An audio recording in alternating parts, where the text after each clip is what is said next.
Lord will perfect that concerning me. Sooner or later, it turns in my favor. Look at somebody and tell them, it just turned around for me. Oh, it's turning around. It won't always be like this. Lord will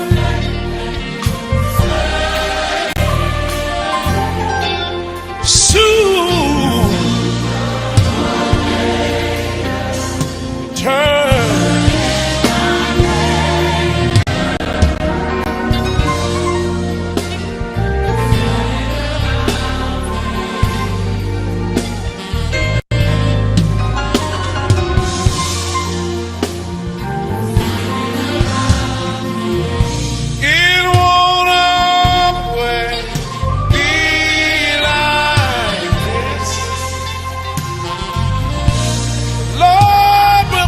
That concerning me.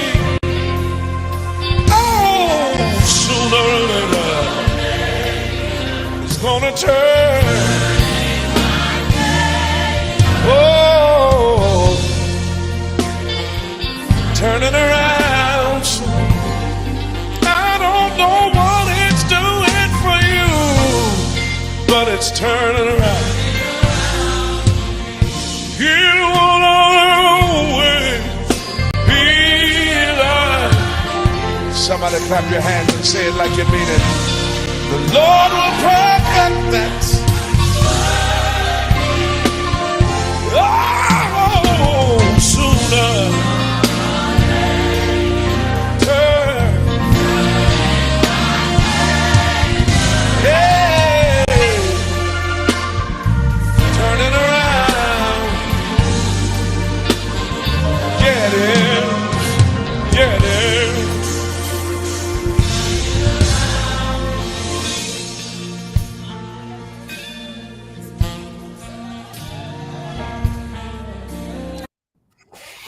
Good afternoon. I am so excited to join you here today for our midday pop-up, whatever we're going to call it. I don't know, y'all, but it's been an amazing time. We are preparing here at Victory as to go into our spiritual warfare time of prayer, of preparing to fight this battle.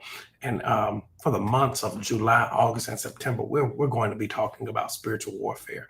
And we're going to have some very, very deep, very transparent conversations that won't be easy to be had by most.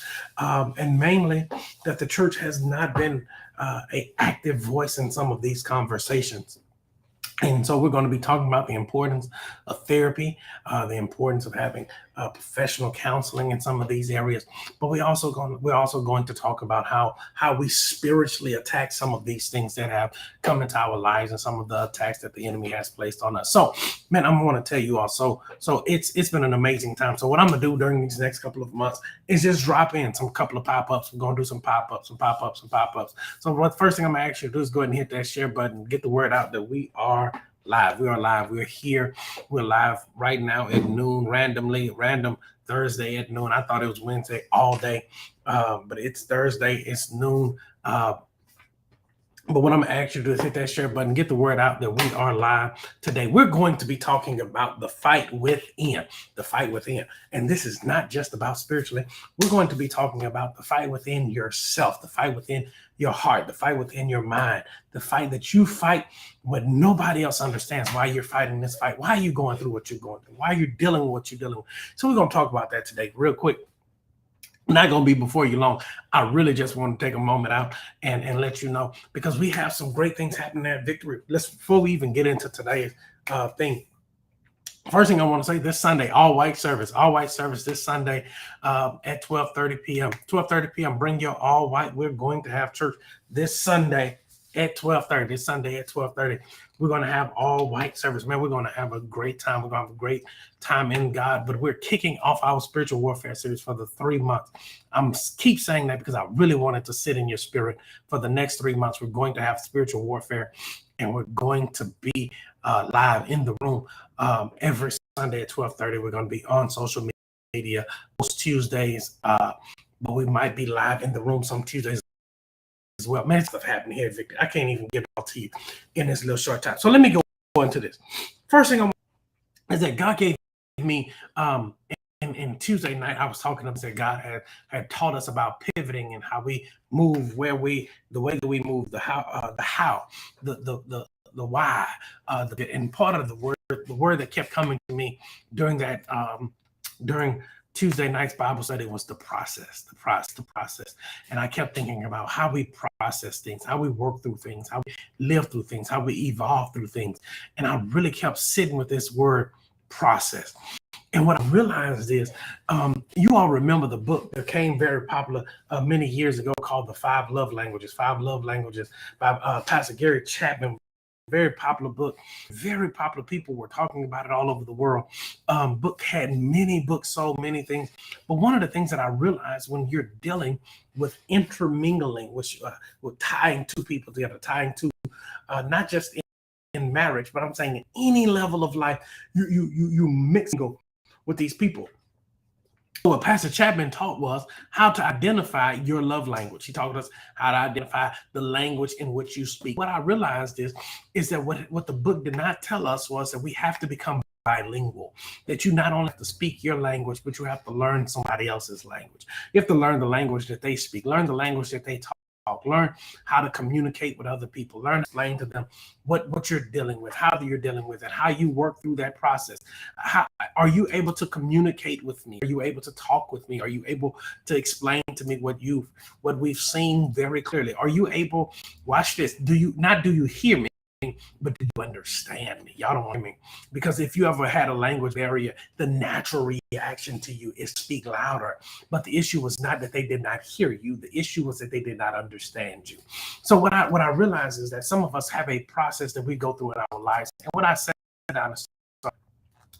was, Pastor, how can you explain to us this thing called process? How can you explain to us how we process life? How do we work through some of these things in life? How do these things work through us? And what God gave me, y'all, it was really crazy. Let me give you this scripture because I want to make sure that we're in the text. 1 Samuel 30:6, very familiar passage of scripture. NIV translation says it like this: and David was greatly distressed. Anybody been stressed out? Anybody been worried? Anybody had anything going on? No, I'm not the only one. Greatly distressed, for the people spake of stoning him. Watch this. He did not struggle with not understanding what people thought about him. He did not struggle with not understanding how people felt about him. His struggle was because he knew the truth. They spoke of stoning him because, watch this, because of the soul of the people were grieving. They're mad at him because they're mad. Watch this. Every man for his sons and his daughters. But David, this is my part, encouraged himself in the Lord God. Y'all, when I thought about this text, I really thought about ovens. This is crazy. I know. How did you get ovens out of that, Pastor? Follow me for us. I promise you we ain't gonna be alone. I thought about an oven, a conventional oven. These ovens have this weird thing that they have. Old technology ovens didn't have it. It was a new thing. It was called a self-cleaner. And what I realized is that when you hit the self-clean, it allows you to clean the oven without doing any work. Watch this. It means that the oven does the work itself. What I realized is that people process life differently. Some people have a self-clean option. Some of us have a motion, a desire to be clean. And watch this, y'all. The only reason that we are fighting the battle that we're fighting is because some of us have expect other people to clean us. We've lent ourselves to be cleaned. We've lent ourselves to help other people process the process for us. We've allowed people to process the process for us. You've expected people to process it, to do the work for you. But what God has done in this season has given many of us the ability to self-clean. Watch this, y'all. Because when you did not self-clean, you were a couple of things. Can I give you a couple of things that you were when you didn't self-clean? Can I help you identify people that don't know how to self-clean? First thing, about a person that doesn't know how to self-clean, watch this. They need other people. They need other people. They are codependent. They cannot clean themselves. If they could, they would be clean. They can't clean themselves. Second, watch this, is that it takes strong effort to clean. Woo! It takes strong effort to clean. Why is that important? It's because most people don't understand the amount of work that goes into cleaning them. Ooh. That people sometimes struggle because people don't understand how much work went into helping them through the stuff. Watch this. Can I help y'all? I know we hit Jonah last on 2 days ago on Tuesday night. Let me buy Jonah's boat address for a second. Jonah, can I dock up with you and have a conversation? Thank you, Jonah. Jonah, you were on the boat sleep. Watch this. You were comfortable in your run. The other people were doing the work. They were over there praying to God. They were over there throwing stuff overboard. You were asleep because you were codependent. You were expecting them to do the work for you. Anybody understand to have people in your life that they have been the struggle in your life? Y'all don't want to talk to me. Have you ever understand that some people in your life have been the struggle that you struggled with in your life? That you wouldn't have been in that situation if you hadn't have given up on them. You would have been better if you hadn't have been in that situation with them. If you would have thrown them over, okay, y'all don't want to talk to me.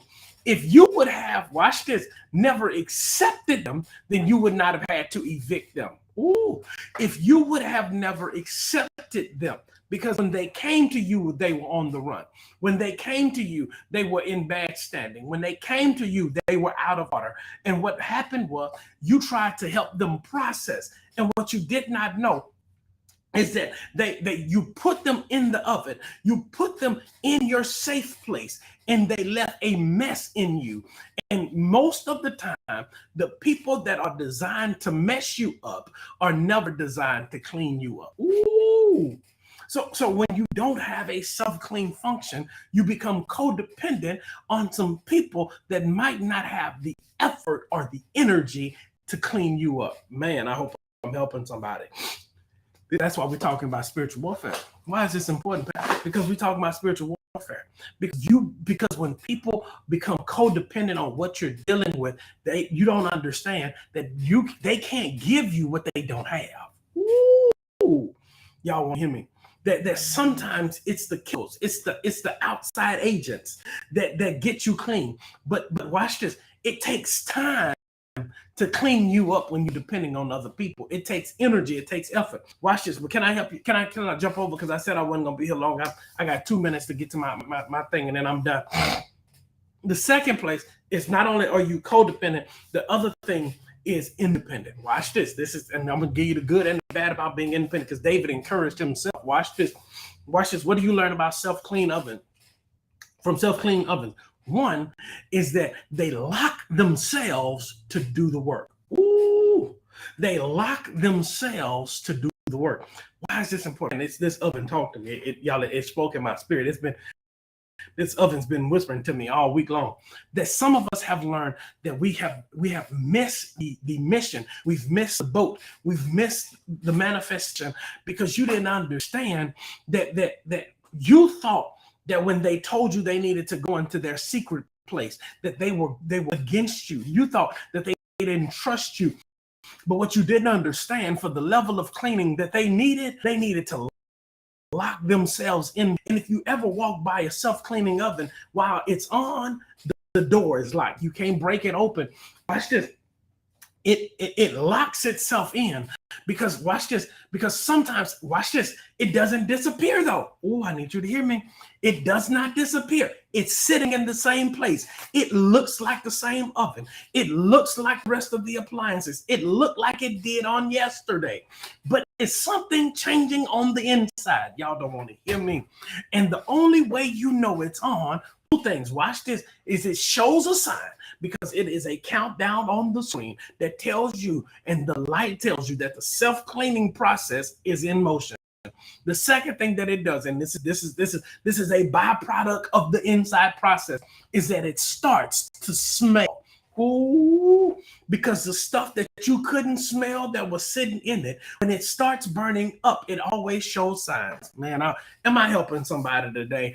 That you have to understand that there's always people that show some signs, that self-cleaning comes with a stink. Come here, Noah, that God decided to clean the world. He gave you the designs for an ark. You built an ark, Noah, and on the ark for 40 days and 40 nights was you and all of the animals. And on that boat, whenever God gives you an ark, he gives you a mess. Y'all don't want to hear me, because there was mess on the boat. Y'all don't want to talk to me. And the struggle that most people have when they're in their self-cleaning process is that you start emitting smells, you start emitting problems, you start illuminating issues, because what used to be comfortable with you is now burning up on the inside of you. You become touchy because you on the inside. You become irritable because you're warm on the inside, because most people don't understand why you are upset, why you dealing with what you're dealing with, what's going on with you. You seem different, because I cannot stay the way that I'm in, because I'm in a process. Ooh, okay. Let me get out of here. This is the last thing. Last thing, you know it's cleaning. Watch this, because it gets quiet. Ooh, but it shows signs of life. Oh, this is it. This is it. I'm done. Let me put this up. I'm done. I'm a minute over. That it gets quiet, but it shows signs of life. Why is that important, Pastor? Because when you put food in the oven, there's a fan, there's a vent that turns on to keep it from smoking up and keep it from messing up. But when you're in your self-clean, it gets quiet, because there's some people that only acknowledge you because just noise around you. There's some people that only get with you because they understand the process that you're in.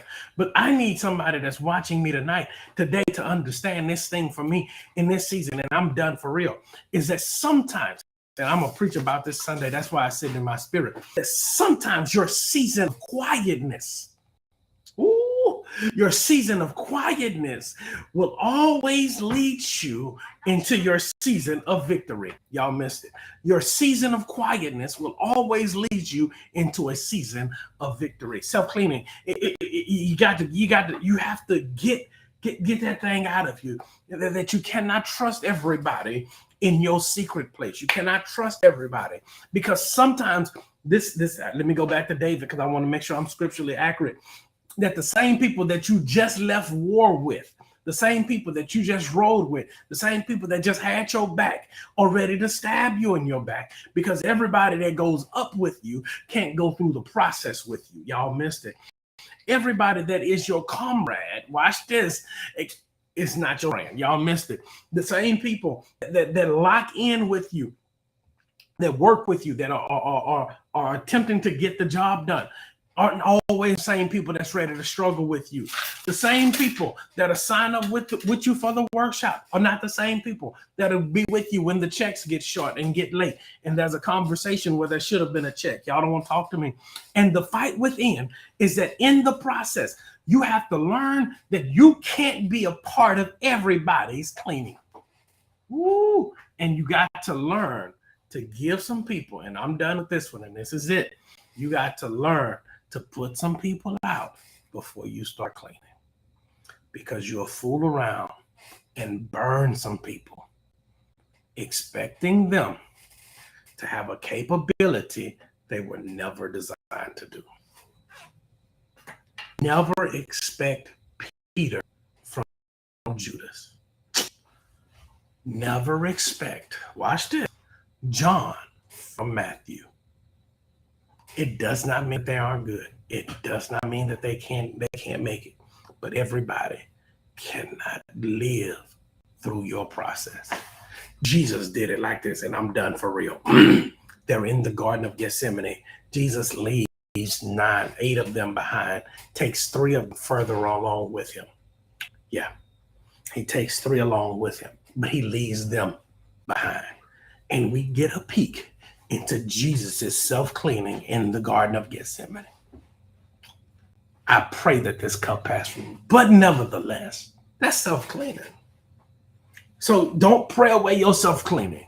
Don't pray away your process. Don't pray away that thing, because whatever it is, I promise you this, what was sticking on you when the process started will be ash when the process is over. The thing that you thought you couldn't, you would never get out of, it will be burned up whenever you get on the outside. Why is it so important? Why is it so powerful, Pastor? Why is it so important to you? Well, it's this, because we're going into this spiritual warfare series. We're going into this season of prayer, fasting, and spiritual warfare, and we're going to irritate that enemy in your life.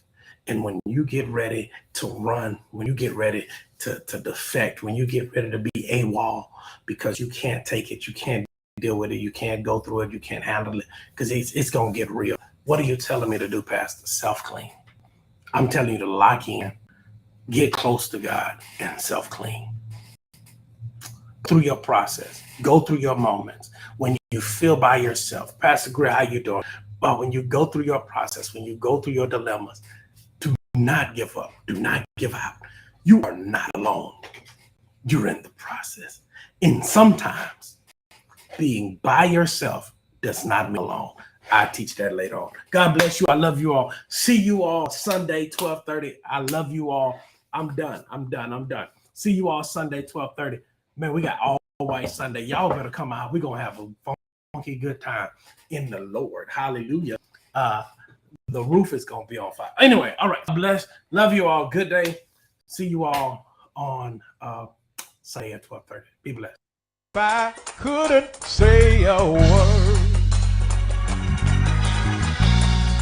if I couldn't say a word, come on. If I couldn't say a word, here's what they said. You know it. They said, I'll just wave my hand through my